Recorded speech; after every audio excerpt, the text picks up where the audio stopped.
Good morning, Nigerian 2120. Cleared for takeoff, 3-4 left. What's that? A mysterious sound. So as soon as this aircraft took off, You got 4 low pressure lines. there was basically no surviving. The air brake thing just broke. Smoke. I'll take a look. They think they've got a hydraulic problem. You've lost all hydraulics. A confounding series of failures. Declaring an emergency. We are having flight control problems. Roger, I thought you were... Saudi 738. Now they have to grapple with this blaze. There's smoke in the back, real bad. A raging inferno. This thing would have been like a torch. It's pandemonium inside the cabin. Bodies were falling out of the aircraft. There it is, 2 miles out. Tries to have no control. And he had no idea what would ensue when he lowered that landing gear. 261 people Landing gear down. on the brink of disaster. Mayday.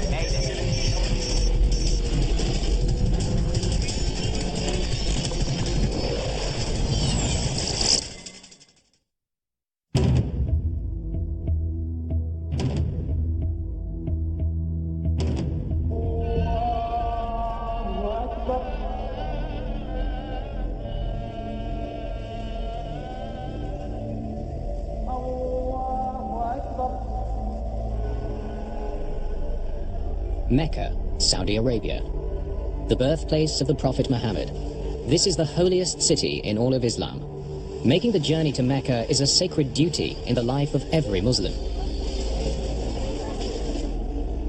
The Hajj is the world's largest pilgrimage. This week, more than 1.5 million people will take part in the ritual. 80 kilometers away, one of the largest airports in the world is the gateway to Mecca for pilgrims traveling by air. Jeddah Airport has a terminal built exclusively for the annual Hajj. A terminal that can handle 80,000 passengers at a time. Today, in blistering desert heat, Nigeria Airways Flight 2120 prepares to take a group of Nigerian pilgrims home. For most Westerners, a Hajj flight would seem almost surreal. These are very poor pilgrims from villages in Nigeria. They've never been on a plane for the most part. The whole cultural difference is amazing. I mean, there's stories told about some of these pilgrims getting into the airplanes and actually trying to light their barbecues to cook meals on the flights, not realizing that, of course, you can't do that. The 247 passengers are on board a DC-8 that will be heading west across Africa to Sokoto, Nigeria. It's a charter flight operated by Canadian airline Nation Air. The DC-8 was the primary aircraft for Nation Air. It was reliable, sturdy, and served us very well in operations throughout the world. Nation Air was a scrappy little startup airline based in Montreal, and it started by taking people on vacations to sunny destinations during the winter, and it grew very rapidly. And then it had this very unusual offshore charter business, which is what brought them to Jeddah and Saudi Arabia. By offering unconventional flights that most other airlines would never consider, Nation Air is giving its competition a run for their money. Sir, you have to take your seat, please. Captain William Allen is a former Canadian Air Force pilot. He has more than 20 years of flying experience. First Officer Kent Davidge will be at the controls today, piloting Flight 2120 out of Jeddah. Close her up and get out of here. Ready for it. You've got number 4 way up here. Okay, starting 1. Victor Furr I'll turn on the aircon. is the engineer on today's flight. There are 2 other Nation Air employees on the plane. Lead mechanic Jean-Paul Philippe and project manager Aldo Tetamanti. Mr. Tetamanti was sent to Jeddah by our planning department to primarily provide logistical administrative support.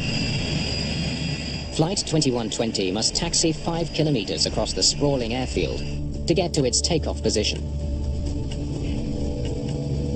Flight controls.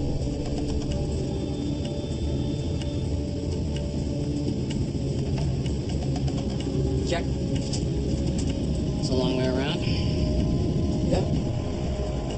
Good morning, Nigerian 2120, cleared for takeoff. 34 left. At 8:26 a.m., it's already 30 degrees outside.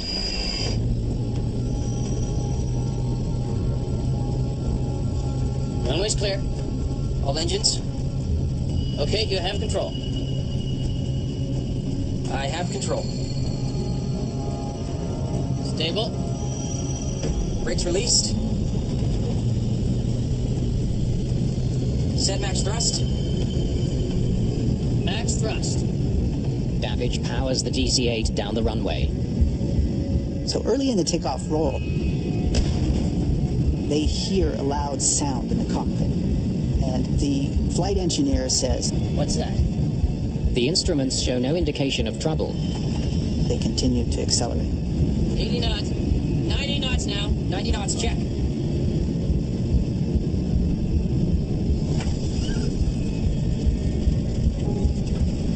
Sort of a shimmy.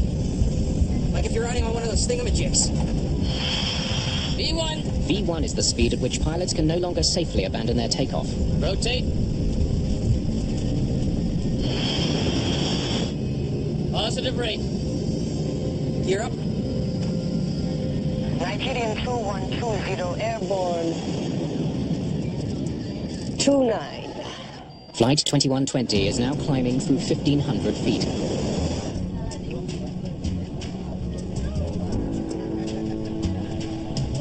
The plane has been in the air for 1.5 minutes. You've got 4 low pressure lights. What have we got? You've got 4 low pressure lights. Yeah. We might be losing pressurization. Pressurization is uncontrolled. The instruments indicate that the plane isn't pressurizing properly. But in the cabin, nothing seems wrong. Level off. Okay.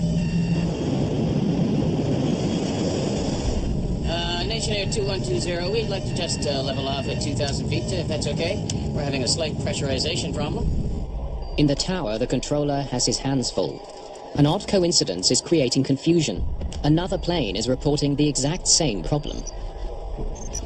Say call sign. The controller thought he was talking to one aircraft with a pressurization problem, when in fact there were 2 aircrafts reporting pressurization problems simultaneously. I'd just like to level off at 2,000 feet.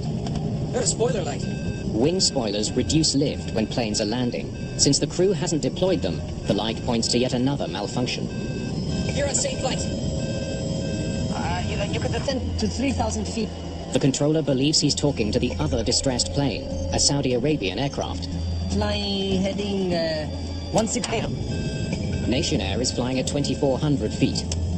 Descending to 3,000 doesn't make sense.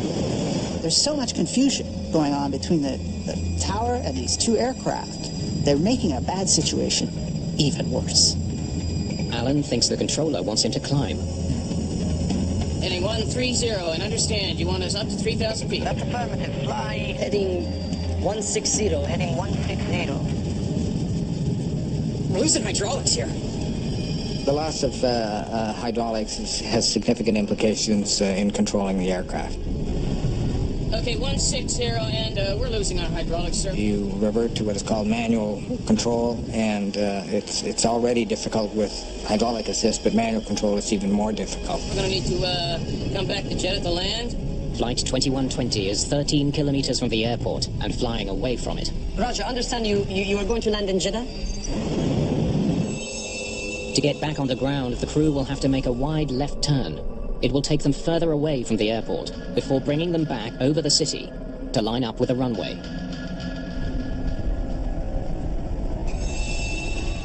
In the cabin, the first signs of trouble.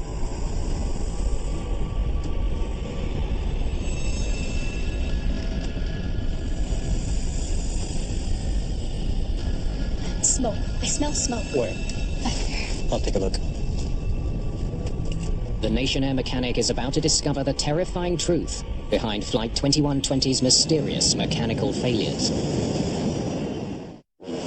Amid growing confusion in the cockpit, The pilots of Flight 2120 still don't know that there's smoke in the cabin.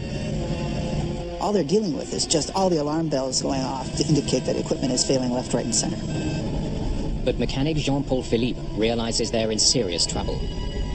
An onboard fire has the potential to consume the entire aircraft in seconds. The air brake thing just broke. We got a flat slot light.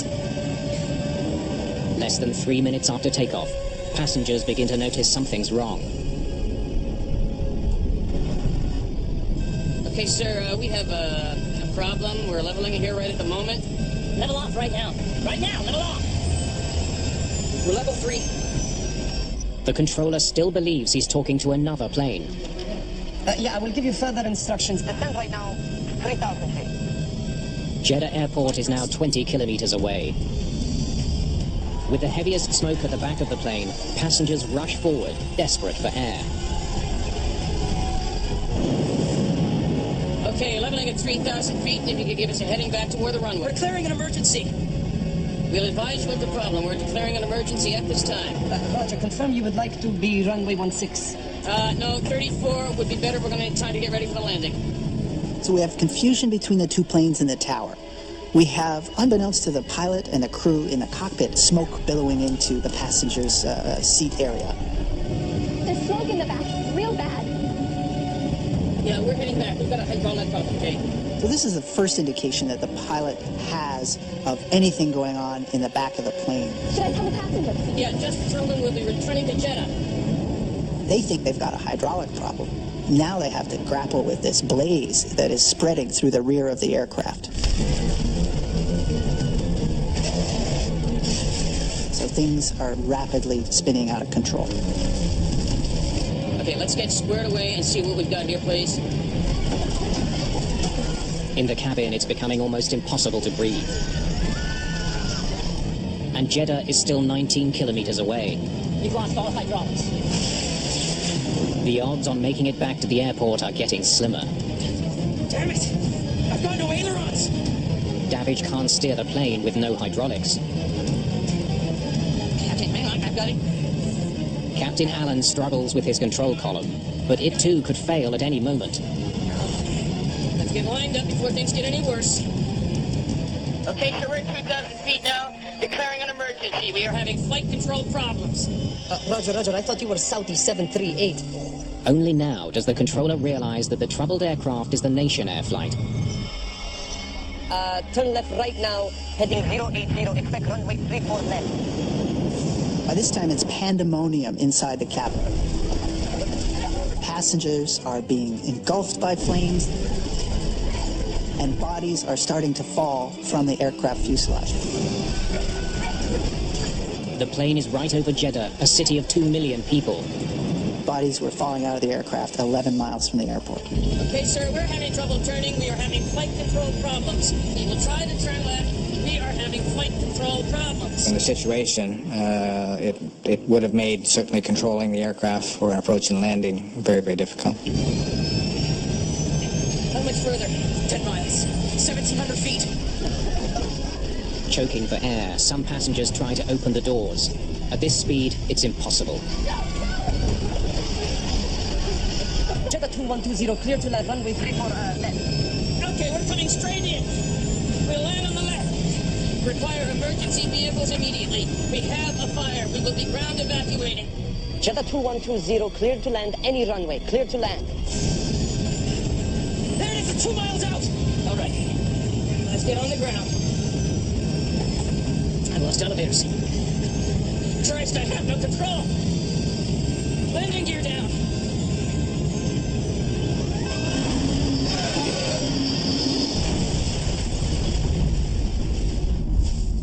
Saudi Air 738, Nigeria Airlines, down to short of runway 34 center.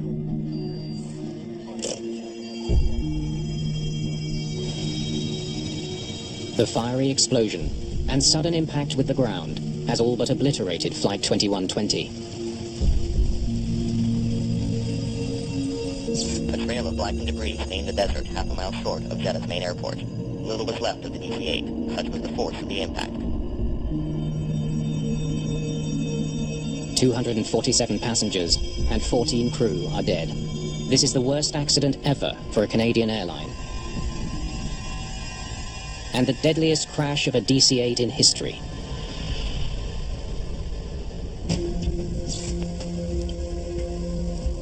One day after the crash, a team of Canadian investigators arrives in Jeddah. They'll be joining the official Saudi investigation.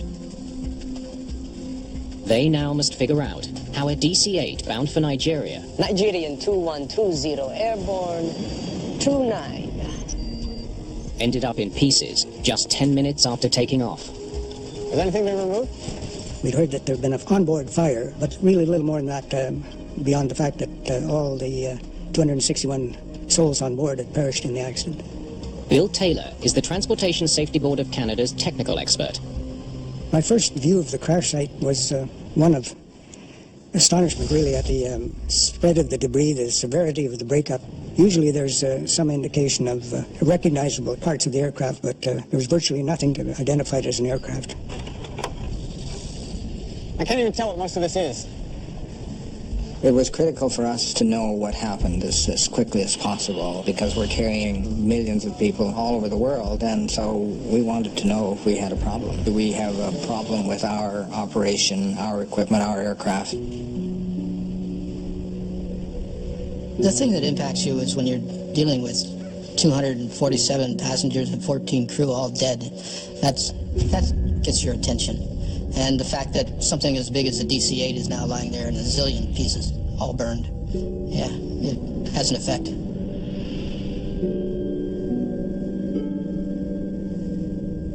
I was responsible for performing a site survey which identified the location of the major parts of the wreckage and searching for evidence of the source of the onboard fire.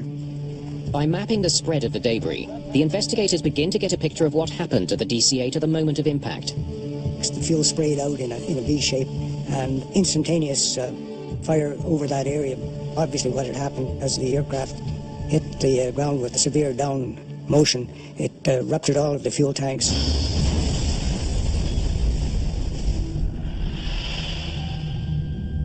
The main wreckage sprawls across a stretch of desert 400 meters long and 200 meters wide. A body was found 11 miles back from the crash site, so the crash site actually starts 11 miles back. So it's like 12 miles of things falling out of the airplane and people falling out of the airplane. We did see that whole sections of seats were melted and charred and obviously had people in them when they fell. And everybody was very bad injuries. Let's just leave it at that. The most important question for investigators is where did the fire start? But with so much of the plane so badly burned, it will be hard to plot the progress of the fire. They need to distinguish between pieces that burned in the air from those that caught fire on the ground. A small mag. Damage from an in-flight fire is usually considerably greater than ground fire because of the extra heat developed from the airflow, giving the blowtorch effect. And the effect on the metal is to heat it to the point where it's almost molten, whereas in the post-crash fire, it's an even coating and any material that melts drips straight down. The wreckage from the front of the plane shows the least amount of fire damage. Remnants from the center fuselage are the most severely burned. This indicates that the fire likely began in the plane's mid-section. The center fuel cell had been penetrated by the fire because there was one part of that wall that you could see a clear burn-through pattern in the wall. We found that the tail section of the airplane was covered with molten aluminum, indicating that the airstream had brought parts of the melting airplane back. It's clear the fire grew hot enough to melt the fuselage before the plane hit the ground. But how the fire started is still a mystery.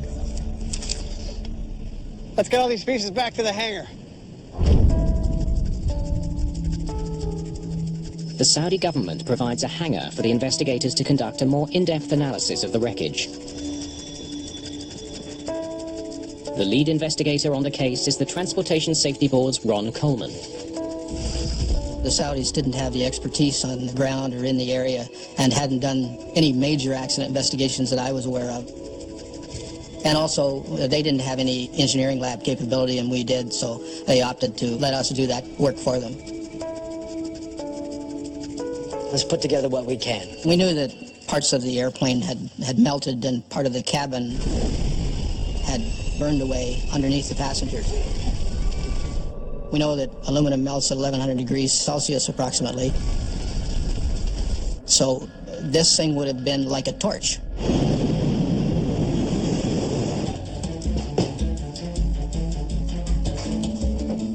Before investigators can reach any conclusions about what caused the crash, Nationair puts forward a theory of its own. Early on, Nationair claimed that a foreign object, a hunk of metal, had been on the tarmac at Jeddah. Nationair makes that claim after learning remnants of blown tires were found on the runway. However, the Saudi aviation authorities said there was no evidence of any foreign object on the tarmac at any time before or after the crash. Canadian investigators now face two very different but equally disturbing possibilities. Either Nationair is rushing to judgment about why one of its planes went down, or the Saudi Aviation Authority is attempting a cover-up.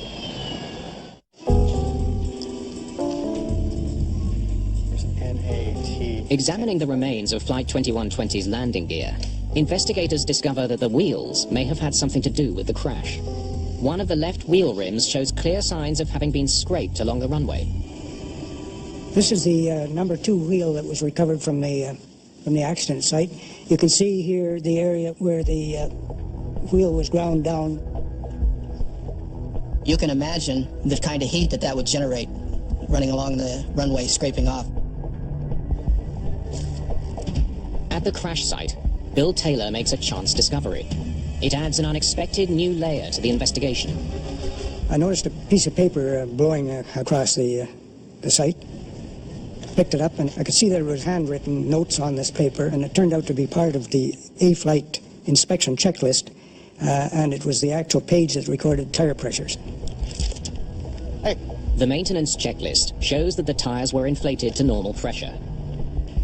What is not normal is that there are two different colors of ink, with a second entry written over the first. It was apparent that the numbers had been changed at some point. It didn't look right. We recommended that we send it to the RCMP for them to look at it and see if it had been altered or documented, because there is a law in the aviation industry that no documents shall be altered. And this one looks suspect. The plane's flight data recorder and the cockpit voice recorder have been recovered, though it's far from certain whether any data has survived the intense heat and heavy impact. We packaged them and transported them back to the Canadian lab for analysis. Tire tracks on the runway offer some intriguing clues about what happened to Flight 2120. Left main landing gear had been leaving marks, rubber marks, to begin with. So this is the outer left one. These continued for some distance, and then we see where the inboard front tire of the left landing gear had lost its tire. In other words, the tire had blown, and the wheel had come down into contact with the runway. From rubber marks on the runway, Taylor concludes that the aircraft blew two adjacent tires, both from the left main landing gear. What's that? It's an important discovery, but they still don't know why the tires burst, nor how that could have led to the catastrophic fire. Let's spread it out, see what's what.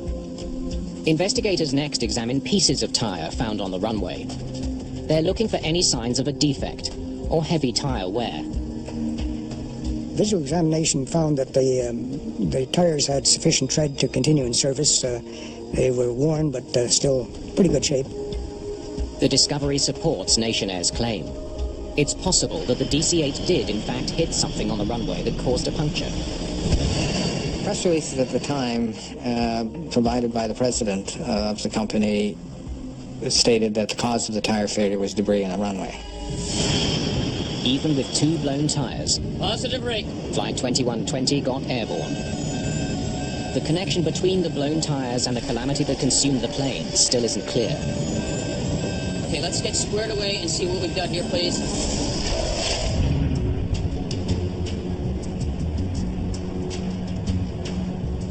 In Ottawa, the Transportation Safety Board has salvaged the cockpit voice recording.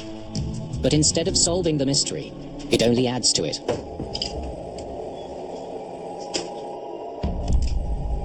What's that? We got a flat tire, you figure? The voice recorder confirms that the crew suspected they had a blown tire. You're not leaning on the brakes, eh? The pilot flying is the only one that has his feet on the rudder pedals on the takeoff. The rudder pedals are also the brake pedals. No, I'm not. I got my feet on the bottom of the rudder. It can happen from time to time that you touch the brakes either for directional control or inadvertently.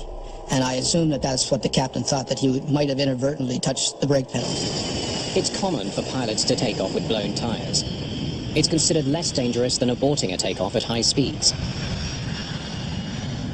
Tire failures at the time were not an uncommon event, nor are they today. You take off successfully, continue en route, and land at destination without adverse consequences. Okay, we're only 3,000 feet, and if you could give us a heading back toward the runway. The Nation Air crew finally does declare an emergency. We're declaring an emergency.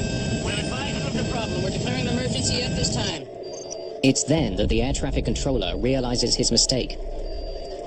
Roger, I thought you were Saudi 738. There was another flight coming inbound that was having problems, and the air traffic controller thought that he was talking to the other aircraft. Roger, confirm you would like to be... Investigators wonder if that confusion contributed to the disaster by delaying the DC-8's return to Jeddah. No, 34 would be better. We're going to need time to get ready for the landing. But after studying air traffic communication transcripts and analyzing the flight path, they determined that the mix-up did not add any time to the return journey.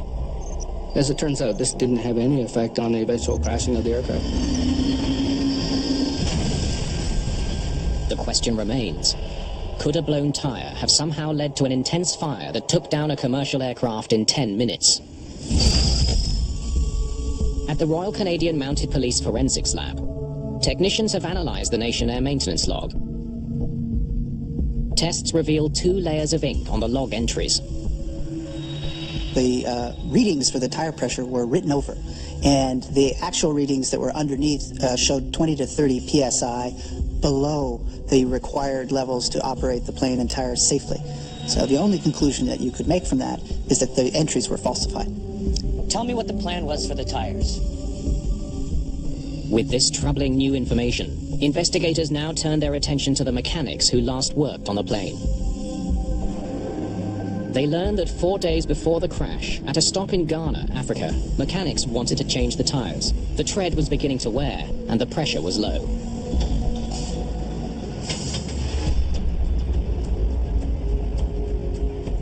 The investigative team wants to learn more about how Nation Air managed day-to-day maintenance. Bill Taylor is joined by operations expert Larry Vance. What we did was look at all the operational issues, and we looked at human factors, basically everything that had to do with the operation of the aircraft. You're not going to believe what I just found. Taylor uncovers evidence that the tire change was never carried out. A fax from the Nation Air project manager in Jeddah ordered it stopped so the plane could stay on schedule. They had a facsimile come in from the project manager. Forget it. They want us to get going. Saying that some of their passengers were being given off to other carriers, which put some pressure on them to abandon their plan to change the wheels. It was felt it would have caused a greater delay. So the fax came in and said, stop the tire change. We're way behind. We may lose the contract. Load everybody up and get back. And so they did. They stopped the work. Because Nation Air is go, go, go, go. Nobody wants to deal with anything that could delay the departure. Rather than top up the tires, a mechanic altered the log to make it seem like the tire pressure was fine.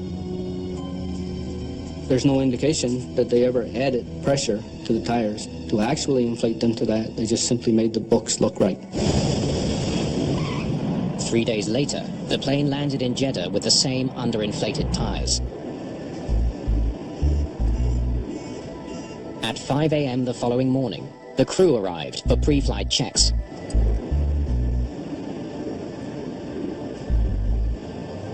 "20 minutes before takeoff, lead mechanic Jean-Paul Philippe finally decided to get the tires topped up. He had waited for quite a long time. I believe the passengers were on board and the baggage was on board. Basically, the flight was ready to leave when he finally decided it was the right thing to do to try and get nitrogen. All the tanks are empty.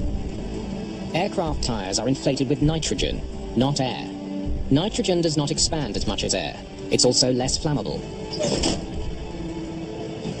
He actually made an attempt to find nitrogen to top the tires up. Listen, I just need to top up 2 tires. That's it. Philippe asked another airline to help. I just need to top up 2 tires. They had nitrogen bottles, but they were empty. That didn't go very well. It was reported to us that the project manager just simply said, forget it. We're not going to get nitrogen. We're going to go without topping up the tires. And away they went.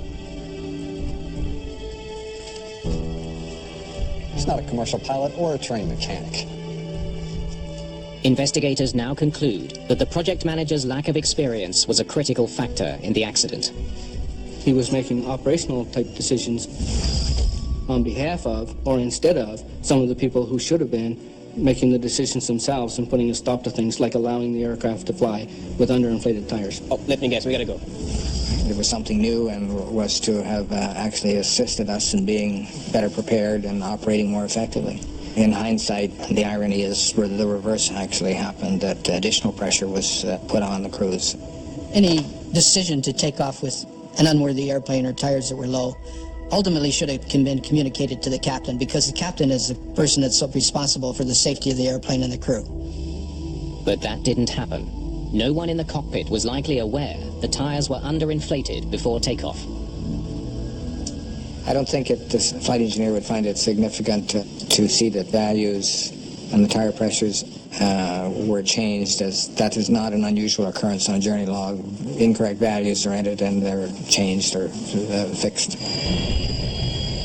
Before it crashed, claiming 261 lives, the same plane took off and landed 7 times with the underinflated tires.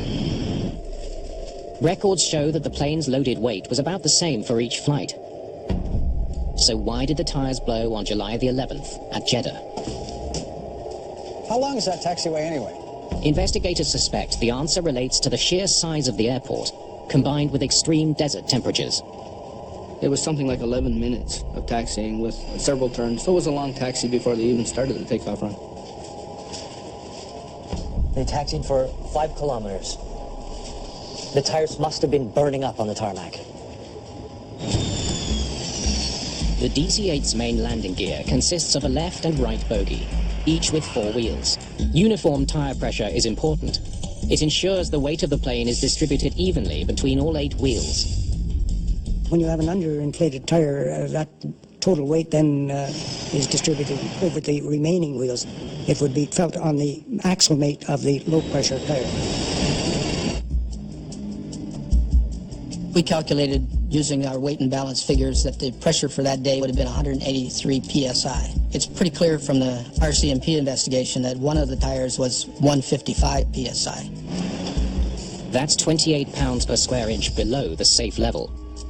Added to that, the effects of a long taxi run on a scorchingly hot taxiway. During taxi, there's an opportune time for tires to heat, and particularly tires that are underinflated, to heat up, flex, and so on.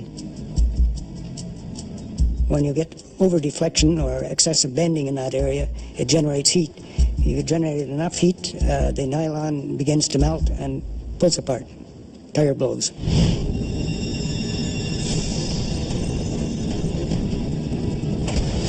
What's that? The first tire to burst was not the low one, but the one right beside it.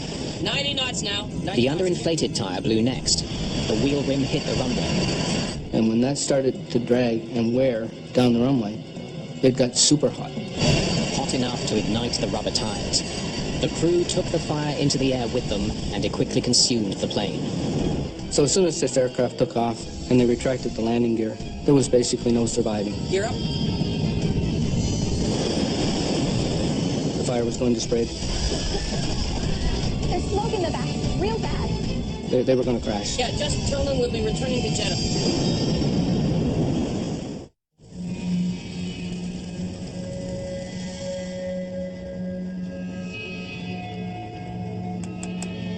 It's all over 10 seconds after they lift off. When the aircraft got airborne, positive rate, gear up, and the gear went into the wheel wells on fire. Unfortunately, the DC-8 did not have any heat or fire indication to tell the crew that they had a problem with the landing gear, the wheel well area. Fire begins with this tire. Investigators now know where the fire started and why it spread so quickly. The left wheel well burns first. Using the remnants of tire and perhaps hydraulic fluid as the fuel, this fire continued to burn in the wheel well. We might be losing pressurization. Pressurization is uncontrolled. Next, this bundle of wires. Wiring for the spoiler light. What a spoiler light. Fire spreading fast.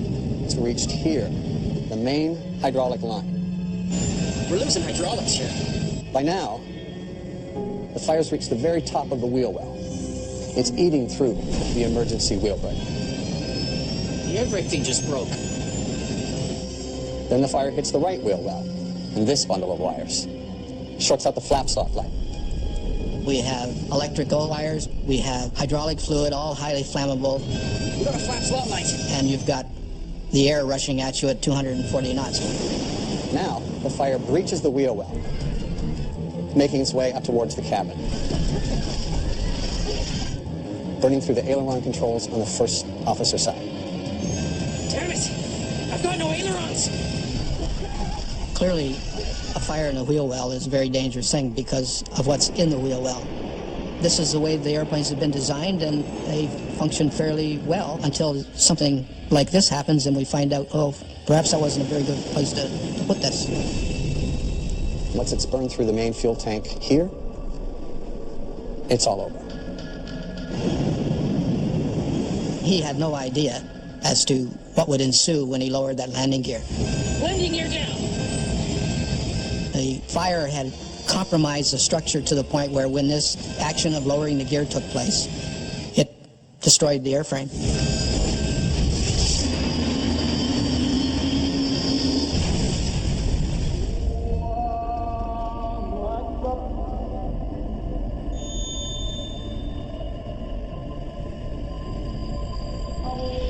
The official accident report, issued almost 2 years after the crash, found the DC-8 was unfit to fly. I don't believe that the people who were making the decisions had in their heads that this was a hazardous thing that they were doing. The report lists several causes for the crash, including the lack of fire prevention equipment in the wheel wells and the decision to release the plane with underinflated tires. The mechanics working on this aircraft were not fully aware of the hazard involved in low tire pressures. A number of critical changes came about after this accident. Smoke, fire, and temperature sensors in the wheel wells are now mandatory on all modern aircraft. Most critically, all crews are trained on the importance of properly inflated tires. Forget it. They want us to get going.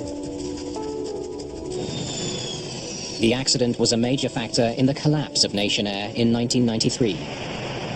The accident, I think, was probably the beginning of the end. Our emphasis of production over protection really identified the main weakness in the company. Oh, let me guess. No, we gotta go. You can only pressure your people to cut corners so many times and put pressure on them to keep to schedule so many times and put dollars ahead of safety so many times before something will go terribly wrong like it did in this Nation Air crash.